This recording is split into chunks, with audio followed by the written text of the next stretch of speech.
Hi, and welcome to Enchantment of Eternity's review for House of Cards Season 5. In this video, I give my overall review of Season 5 of House of Cards as a whole. So I have to start with a spoiler warning for House of Cards up to the end of Season 5. If you haven't seen all of Season 5, you may not want to watch this video, otherwise some things will be spoiled for you.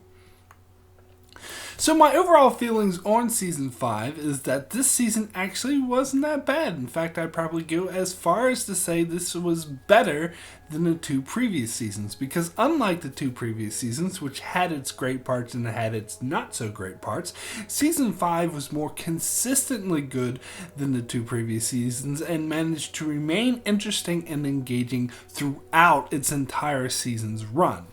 Sure, there were some episodes that were better than others, such as the episode where the military manufactured a crisis in an effort to force Underwood to lose the election, and some episodes were worse than others, such as the episode where Frank was in the woods in this silly secret society gathering. But all in all, the season remained engaging and didn't have long periods of boredom or subpar storytelling as the previous seasons did.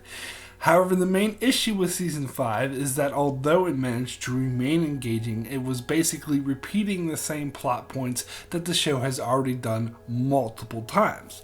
Sure, the details are different, but the same basic story beats are nothing new, and we've seen them multiple times, such as Underwood conning his way to win an election, and him having to overcome a scandal, and someone close to Frank having to murder someone who threatens to blackmail them, and reporters trying to take Frank down but being outmaneuvered by him, and multiple other story beats that we've all seen before. They're just dressed up differently for this season. In that way, the show is starting to remind me of 24, where it's really starting to get repetitive and is losing all sense of originality.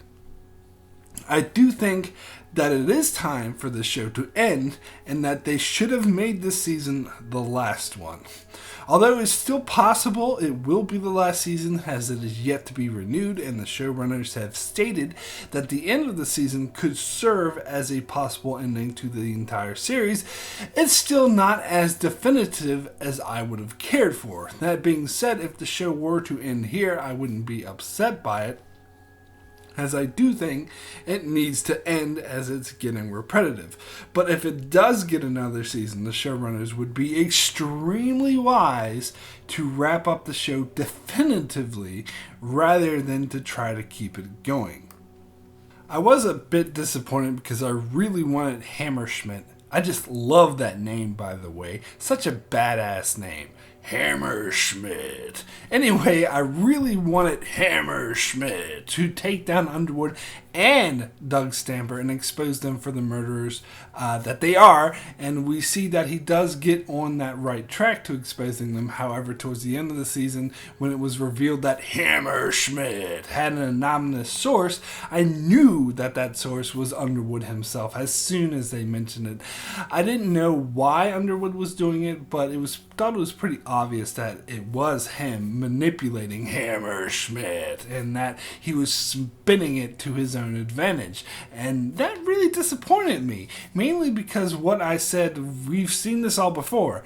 Now, I do get what the show is going for, a commentary that corrupt politicians do always get away with it and never get caught and just manipulate things behind the scenes, but it doesn't make for good storytelling, as we've seen this all before, and I'm so sick of the same thing happening over and over again.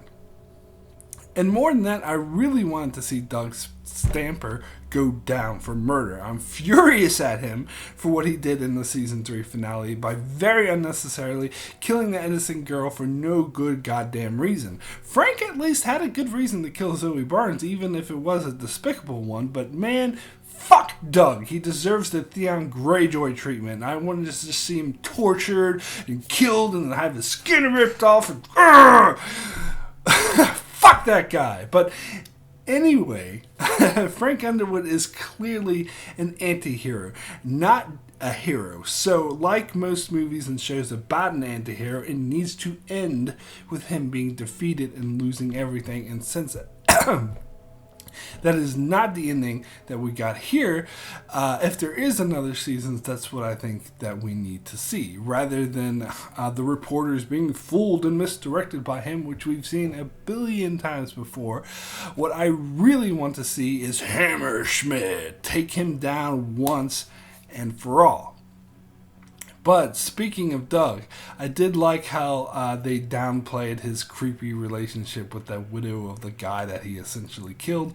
As with most of Doug's storylines, it was simply dull and boring, and Doug does work better as simply an attack dog character for Underwood, and whenever they try to explore his character independently of that, it's always just boring, so I did like how they didn't do that this season. And when Doug was taking the blame for Zoe Barnes' death and making his confessions, it did seem like he was genuinely expressing his feelings about killing Rachel, which was interesting.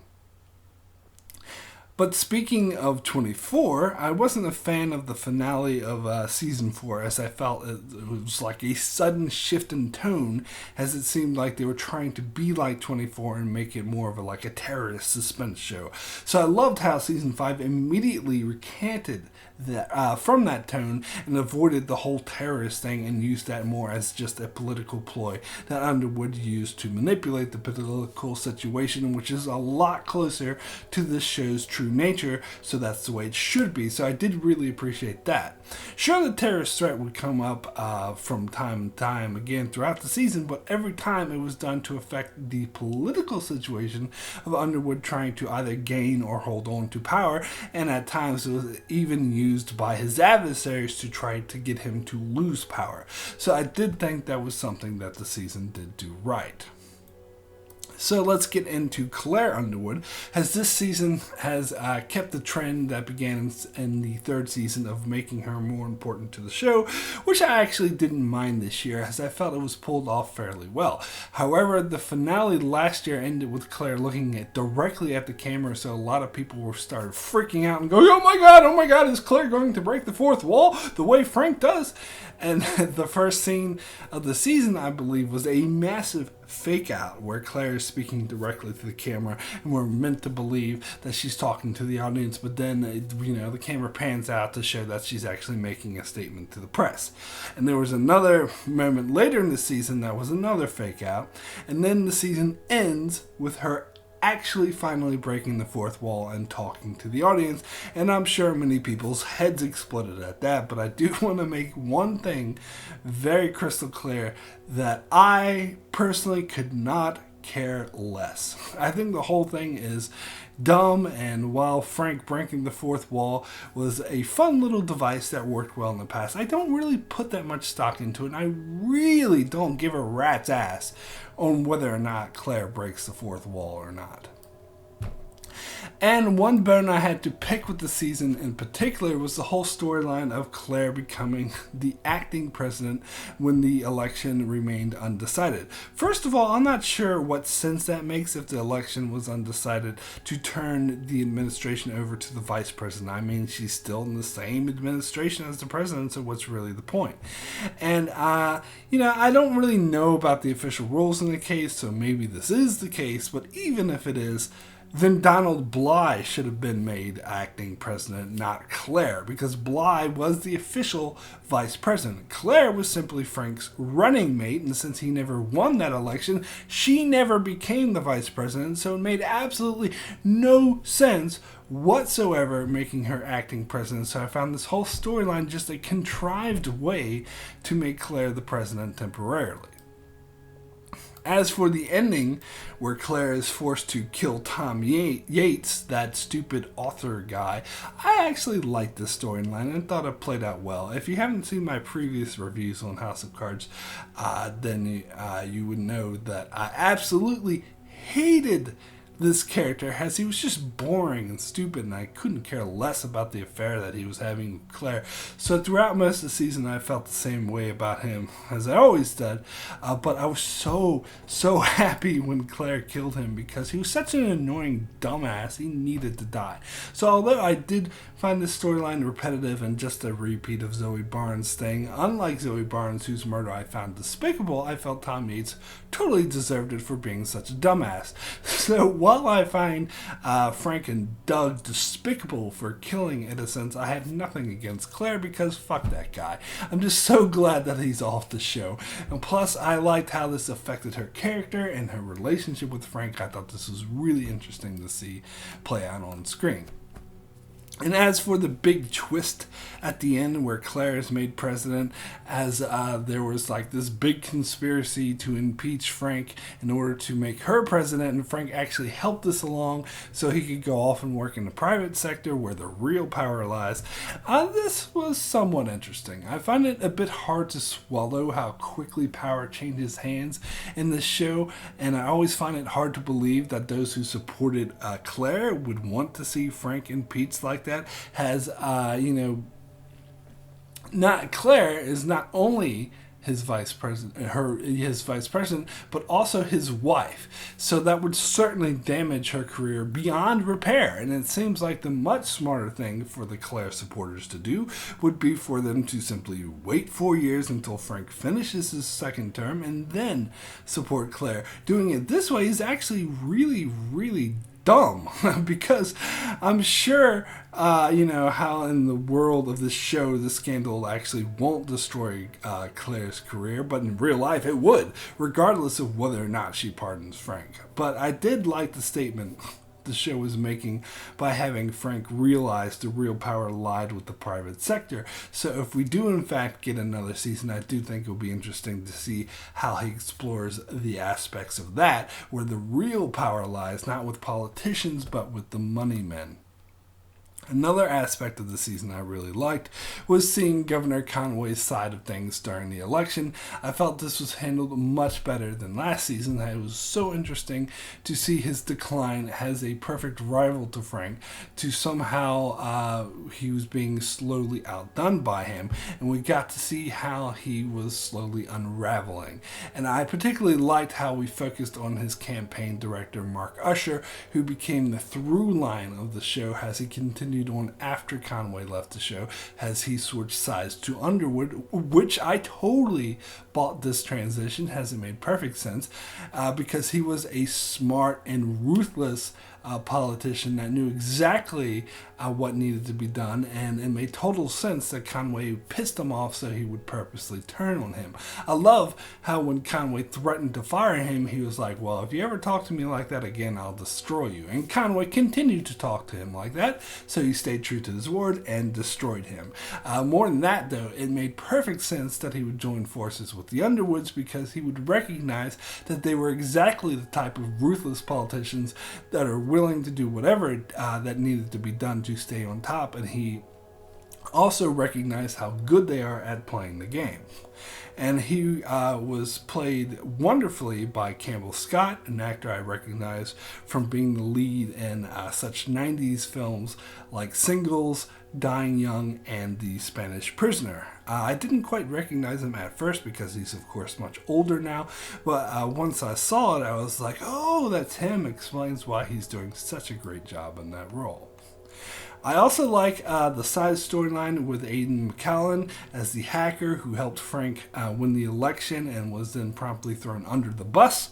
And his personal relationship with Leanne was very powerful, particularly when she found him dead. I also like the addition of the Russian president into the storyline, where he tries to use McCallan to manipulate Underwood. And I love the way this played out. I also particularly like that Underwood finally gets the upper hand with Petrov. Finally, something different.